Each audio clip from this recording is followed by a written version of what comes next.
¿Cómo y cuándo se seleccionaron los textos inspirados que componen el Nuevo Testamento?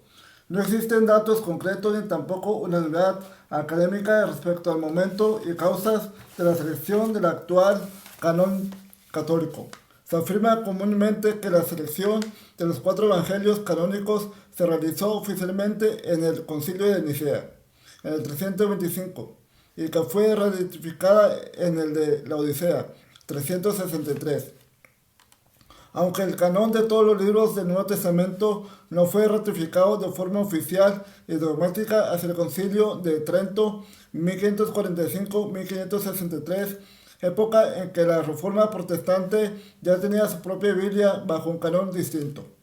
Parece que a finales del siglo II ya había un consenso notable, al menos en una parte de los grupos cristianos, respecto a la elección de solo 4 evangelios. Así lo sostenía Ireneo de León en su obra Adversus a Hereses, con una argumentación bien peculiar. Los evangelios no pueden ser ni menos ni más de 4, porque son 4 las regiones del mundo en que habitamos, y 4 los principales vientos de la tierra. Y la iglesia ha sido diseminada sobre toda la tierra, y columna y fundamento de la iglesia. 1 Timoteo 3:15. Son el evangelio y el espíritu de vida, por ello 4 son las columnas en las cuales se funda lo incorruptible, que dan vida a los hombres. Porque como el artista de todas las cosas es el verbo que se sienta sobre los querubines. Salmos 80, 79, 2. Y contiene en sí todas las cosas. Sabiduría 1:7. Nos ha dado a nosotros un evangelio en 4 formas, compenetrado de un solo espíritu. Los querubines, en efecto, se han manifestado bajo 4 aspectos que son imágenes de la actividad del Hijo de Dios. Apocalipsis 4:7. Los evangelios, pues, concuerdan con estos símbolos, sobre los cuales Cristo descansa. A pesar de este consenso que recoge San Ireneo, la lucha entre las diferentes sectas cristianas por imponer una ortodoxia fue larga y dura, prolongándose en los siglos 4 a 7. En ese tiempo intentaron ganarse un lugar al sol evangelios apócrifos que ya existían, la mayoría de ellos escritos con posterioridad al año 150 después de Cristo, y otros producto de alteraciones notables o redactores ex novo para la ocasión. La práctica totalidad de ellos son fuentes secundarias, que vivieron de alguna versión de los evangelios canónicos actuales, con historias demasiado imaginativas y de escaso o nulo valor histórico. Tal como es sabido, los apócrifos perdieron el pulso y dejaron de usarse en las comunidades cristianas. El contexto histórico que vivieron las comunidades cristianas durante la segunda mitad del siglo II y el principio del siglo III fue, sin duda, propicio para intentar organizar y aglutinar la decena de sectas diferentes diseminadas por el imperio. Hasta ese momento, los cristianos compartían escenarios religiosos con los judíos para aprovechar su estatus legal, que les permitía reunirse sin limitaciones y disfrutar de otros privilegios. Pero esos derechos fueron limitados por Trajano. Tras las revueltas judías en Egipto, Chipre, Judea, Cirenaica y Mesopotamia, y anulados por Adriano, a consecuencia de la rebelión de Bar Kokhba,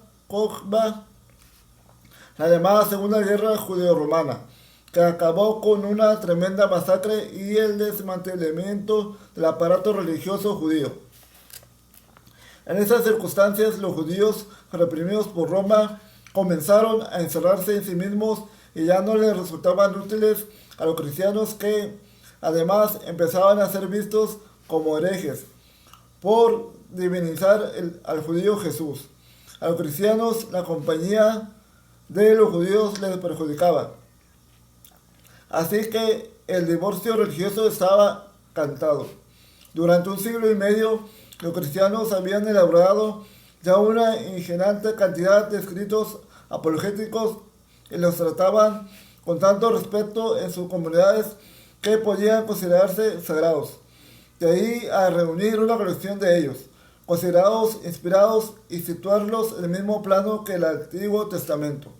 Y como continuación suya, no había más que un paso: elaborar ese nuevo canon de escrituras pondría fin al judeocristianismo de los nazarenos, del que pervivirá algún rastro hasta el siglo VI después de Cristo, y permitirá crear ahora sí una nueva religión, al cristianismo. Para poder dar ese paso tan fundamental como quizás inevitable en estos días, o se unían y organizaban o desaparecían. Hubo que buscar el máximo consenso con el máximo número posible de sectas cristianas. El escenario más factible para todas esas negociaciones pudo ser Roma, donde estaba la iglesia más importante y donde con gran probabilidad iban confluyendo los textos e intereses de las demás iglesias cristianas repartidas por el imperio, generando un flujo de información que sería fundamental para poder saber qué líneas doctrinales podrían tener mayor o menor apoyo. También parece que estas negociaciones para encontrar un consenso pudieron ser dirigidas por las iglesias paulinas que entre los años 150 a 200 después de Cristo sobresalían sobre las demás y que en otros aspectos tenían una visión más abierta y universal de lo que debería ser el cristianismo. La mano paulina puede adivinarse tras la selección de textos que favorecían la apertura que conlleva el derecho a la salvación a todo tipo de gentes, dejando en la cuneta a corrientes elitistas como los judeocristianos y los agnósticos, y eliminando tanto los textos disparatados o fabuladores, muchos apócrifos, como los que no encajaban con la peculiar concepción paulina de la crucifixión y resurrección de Jesucristo. En las decisiones que llevaron hasta la selección del canon neotestamentario actual, sin duda fue importante la numerología, tal como certificó Ireneo de León, pero lo más sustancial fueron los pactos llevados a cabo en los siglos II y III, entre grupos cristianos con visiones doctrinales diferentes que fueron capaces de encontrarse en un colectivo mayoritario, que los expertos denominan la Gran Iglesia, de base y tendencia claramente paulina. Los evangelios fueron cuatro por representar los 4 puntos cardinales, es decir, a toda la humanidad descendiente de Adán, y además por referirse al segundo Adán, Jesucristo, que debía sacralizarse como representante de la humanidad. En este bloque, los 3 sinópticos, Marcos, Lucas y Mateo, de espíritu judeocristiano, fueron contrarrestados con el místico y helenizado Evangelio de Juan, de orientación teológica más paulina. El resto del canon neotestamentario también fue producto del pacto, aunque teniendo la numerología siempre presente. Las cartas atribuidas a Pablo se organizaron en 2 grupos, de 7 documentos cada uno, conformando un bloque de fundamental peso teológico para la historia y desarrollo del cristianismo, aunque las miradas del lector poco avisado se concentren siempre en los evangelios. Con los escritos de los apóstoles también se conformó otro grupo de 7 documentos, a saber, Primera de Santiago, Segunda de Pedro, Tercera de Juan, las 3 columnas de la iglesia de Jerusalén, Gálatas 2:9. y Primera de Judas, que en cierta medida daban sensación de equilibrio doctrinal frente al gran peso de las 7 cartas de Pablo auténticas.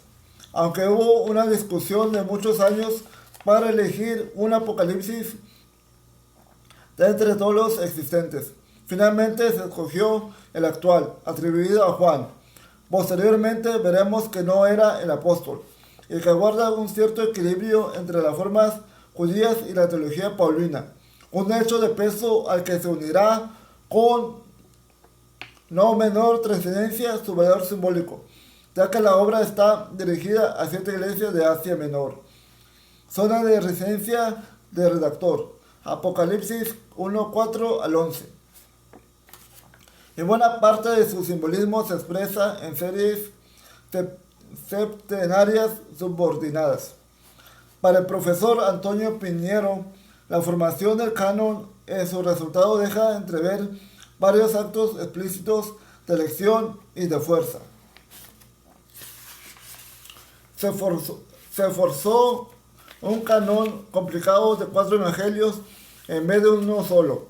Se eliminaron otros muchos evangelios que podían tener a priori fundamentos para ser aceptados, como el evangelio de Pedro, el de Tomás o el de los nazarenos, no en un estado actual, manipulado después de la formación del canon, sino en el que suponemos primitivo.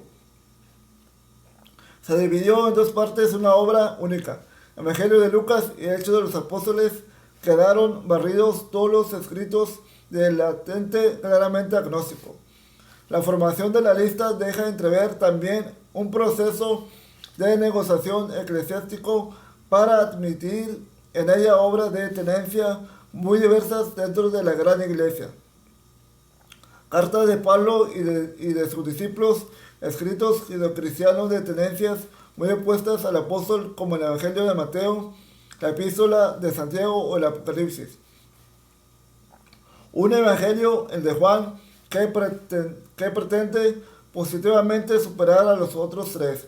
Fue, por tanto, una obra de consenso y una aceptación explícita de la pluralidad dentro de la gran iglesia.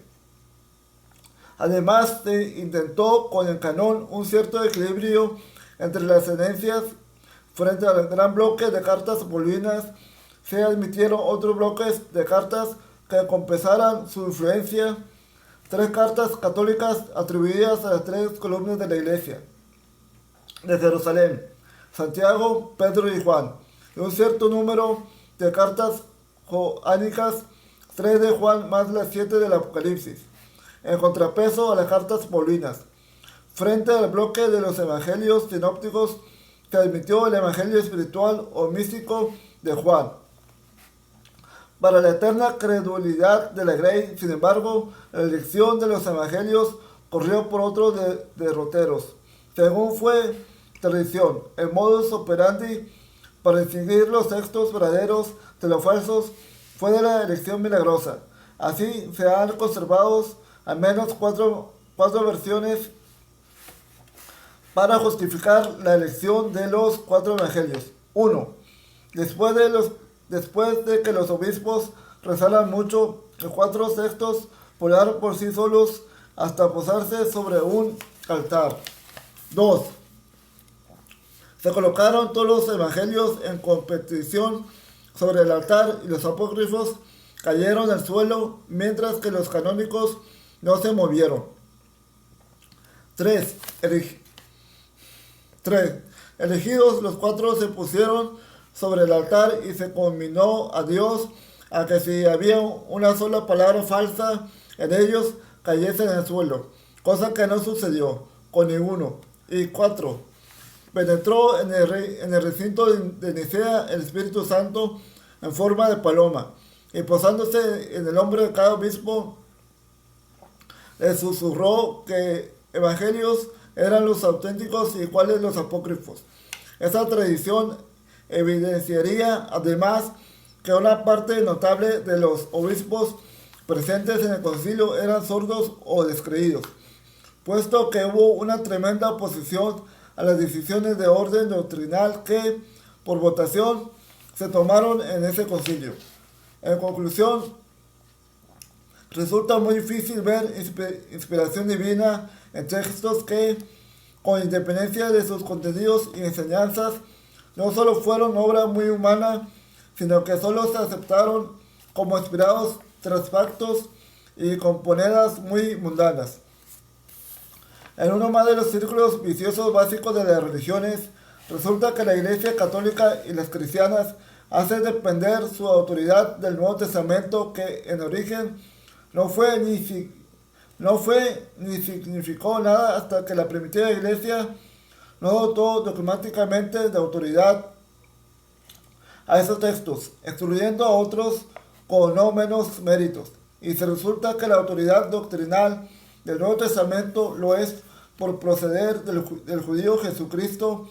La realidad demuestra que lo sustancial del cristianismo procede de Pablo, que jamás conoció a su Señor Jesús y que logró imponer una teología diametralmente contraria a la que se supone predicó Jesucristo.